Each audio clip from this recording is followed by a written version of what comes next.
le Mate 10 Pro que nous avons découvert aujourd'hui ici à Munich. Un très beau téléphone avec un écran 6 pouces qui évidemment est à la mode avec un écran borderless très grand.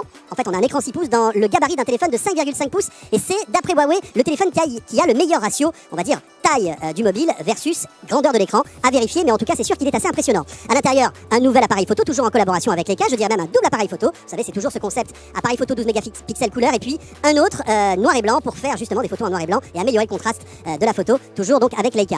Côté réseau, une puce 4G qui monte jusqu'à 1,2 gigabits, c'est un nouveau record, c'est encore mieux que les téléphones de Samsung qui sont sortis il y a quelques semaines. Mais la grosse nouveauté de ce téléphone, c'est l'intelligence artificielle avec une nouvelle puce qui s'appelle la Kirin 970, c'est une puce maison signée Huawei qui donc eh bien, apporte énormément. On a une reconnaissance des photos et des visages, des scènes, mais aussi des objets qui est impressionnante, qui se veut même plus rapide que les autres smartphones et qui en plus n'a pas besoin de réseau puisque toute l'intelligence en fait est dans la puce. Aujourd'hui des téléphones haut de gamme, ce Huawei Mate 10 intègre aussi un mode PC, un peu comme sur les Samsung, c'est-à-dire qu'il suffit de le brancher sur un écran pour avoir un grand bureau, pratique pour travailler, par exemple dans une chambre d'hôtel, vous pouvez même regarder des films, etc.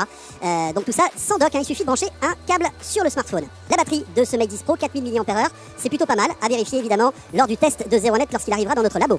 Son prix, 799 €, alors bien sûr c'est un smartphone haut de gamme, le tarif est assez élevé, mais si on le compare finalement